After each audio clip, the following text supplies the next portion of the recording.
Hello and welcome to another EnsoVN gaming video, and today we're going to be doing the new Chaos Colosseum Neptune that just hit global today. He's a pretty amazing unit as he's an incerebral powerhouse with a captain ability that boosts the attack of all characters by ×2, as well as boosting the EXP gain from fights by 1.5 times, and then as well as healing 5 times his RCV at the end of each turn. So this is pretty goddamn good, especially since it's comparable to his rare recruit version. Obviously not as high of an attack boost, but still ×2 is pretty decent for the kind of things you're going to run him with, and healing at the end of each turn is not bad either.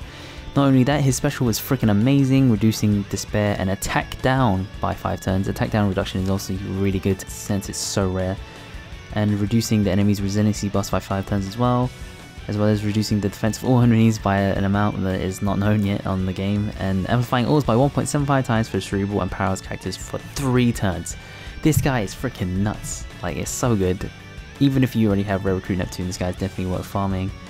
And if you can't farm it consistently, getting 1 copy just for the captain ability if you don't have the rare recruit version is super good. So before we actually fight him himself, let's just take a look at the first 2 rounds before him. So stage 1 is going to be against Manboshi and Ryuboshi. Not too difficult, this one. Ryuboshi will target himself for I think forever, Oh yeah, and then has a resiliency buff for 5 turns. Obviously Eiichiro will make short work of that since his special, his captain ability, sorry, where he does like end of turn damage goes through resilience, which is really nice. So you don't have to use any specials to deal with that. Manboshi does do a decent amount of damage, but not too bad. Also only has like 500,000 HP, so you should be able to kill him pretty easily. Especially again since Eiichiro's captain ability will make you do a lot of end of turn damage again. So he's going to finish it off. Blam, 1 million damage. So nice. And we go on to Fukaboshi here. He has 4 million HP, attacks every turn for about 8,000 damage, and will silence all your specials, which is why Nami is so good. Just get rid of that immediately. Use Eiichiro to give you 4 matching orbs, as well as that massive orb boost. Whitebeard is pretty much just there to clear out the mobs. Eiichiro is there to give you the affinity boost, and Robin is for the ×2 attack boost. If you're it's not Pedro, what the hell's this guy's name? Shishilian's special is actually low on CD, you could use him, but mine is not, which is why I use Robin, so you can just replace her with anyone. Actually replace Whitebeard probably as well. It was a super overkill. Stage 2 is going to be Vanderdecken and Wadatsumi on stage 4. He will cut your HP by 30%, then put up that HP cutter thing for 99 turns. And Vanderdecken will put up a, not Vanderdecken, Wadatsumi will put up a Rainbow Shield for 3 turns. Which I'm using Whitebeard, Blackbeard, wow. Using Blackbeard to cut their HP, as well as getting rid nullifying the Rainbow Shield pretty much with his captain ability. Obviously make sure that you use every classing of like the original one, so fighter, slasher, shooter, and striker. Kung Fu Luffy is not super necessary. I'm just using him more honestly for the orb manipulation, just to hopefully get Dex orbs. You can just farm them if you need to. It's not that big of a deal. Onto Holy Jones, he has 3 million HP, attacks every turn for 8,000 damage, silences your ship, blinds you for 5 turns, puts up a 3-hit Great Barrier, which is why Blackbeard is really nice. Doflamingo obviously for the orb boost, Neo NL for the type boost. Kuzuru is there just because he was a shooter.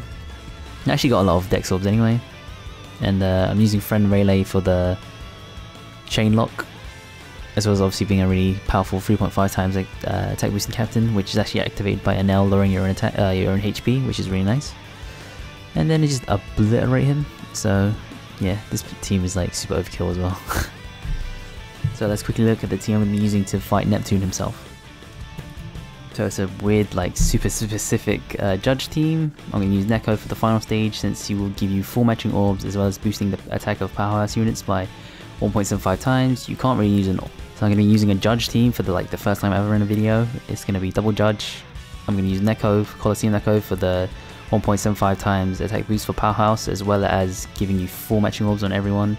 Obviously Rayleigh is not going to be boosted since he's free spirit, but that's still pretty good anyway for everyone else. Gear 4 Luffy is obviously very nice because he will give you that color affinity bonus, which is going to make Judge do a lot of damage, and it's very handy since you can't use an orb boosting special against Neptune. Holy Jones is really nice because he will clear out all the minions around Neptune, you can't. I was gonna use Whitebeard, but since he actually uses an orb boost, it will actually be bad news for you, so just don't do that. Rayleigh is on the team because he will reduce bind, which is very important against Jinbei on stage 3. So with that said, let's get started. So stage 3, you're gonna run into young Jinbei, who will have 1.5 million HP, attacks every turn for 5,000 damage, and locks your captains for 6 turns, but it's been reduced by bind reduction obviously from my sockets. Here I'm gonna clear out the mobs around him on the first turn. He also lowers your chain to, I think, yeah, it's like you can only get up to like 1.15 or something, so really bad. I actually dropped him below 30%, which means he locked my chain to 1 for like 4 turns, which is kind of super annoying, but you can try and use a judge special here just to kill him now, but I think it's actually kind of safer to save it both for Fisher Tiger. You can use it here, and then like, it kind of depends on like your ore block. Sometimes you just kind of get screwed and you won't be able to kill Fisher Tiger if you use one of the specials here. It kind of depends if you want to risk it or not. On the second turn, he will bind your units again, which is why obviously you might want to use the special here to kill him quickly. It's kind of the trade-off, but well, I should have dropped him below 30%, and that was kind of silly. But yeah, now you just white out the bind obviously, as well as the lock on your chain.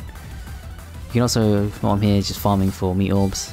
This would obviously be a lot safer if I had freaking level 5 auto heal. I think I'm like literally 1 auto heal off, so I might just put like, I think I have some auto heal socket books. I just give it to like either Neko or Ray. Those two like dragging me down. And then we just tank one more hit. I might be able to kill him here. I think I do actually just kill him here. He was quite low. No, alright, so yeah, don't drop him below 30% or you'll tank even more damage than you need to. I'm actually going to cut it very close against Fisher Tiger, which you probably don't need to do. But I guess he'd show how safe this team is. This is why I'm using like Zenitha, even though it doesn't means that Rayleigh doesn't get the attack boost. Here Fisher Tiger has 2.6 million HP, attacks every turn by with 14,000 attack when he's attack boosted, which is the first 2 turns, as well as having massive defense, so you're pretty much not doing a lot of damage unless you bring a defense reducer. Which yeah, I think Reiji would be a nice choice for that. I think she does reduce defense, right? And she's in obviously, but I didn't go that route.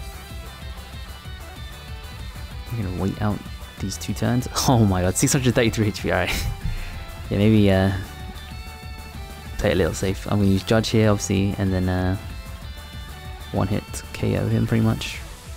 This turn I actually like didn't need to use both, because like you can like just farm the orbs like with Judge, but that's a bit hard since like Slight Orbs is going to be like boosted, and that's only good for Judge and I think Gear 4.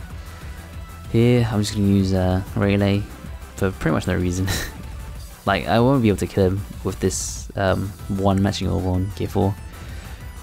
I get close, but yeah, close is not good enough anyway. And though it looks like I'm dead, on turn 3 he will always enrage, but he doesn't actually attack, which is nice. Gives you 1 turn extra, which is all I need to kill this guy. Doosh. And then on to Neptune, which is actually the fastest stage, since we're just going to one-shot him. You can see all these mobs here. They can have 1 or 2 CD. Judge special gets rewinded, which is fine anyway, because I can't use all boosts.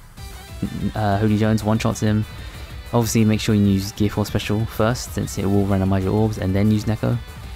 And then it's vitally important you hit your perfects, otherwise he's gonna live and just obliterate you. So obviously hit with Rayleigh first, since he has the lowest attack by far. And actually got like a support perfect, which is kind of scary. And then the 2 judges will just finish him off for that sweet 6.8 million damage. So Neptune's pretty damn hard, but it's worth it, especially if you only need to get 1 copy for his awesome captain ability. Well, that's it for this video. Thanks for watching. If you have any other themes, post them in the comments down below. Join the Discord if you like. If you're feeling generous, you can donate to the PayPal. Thanks for watching, and I'll see you next time, my Nakama.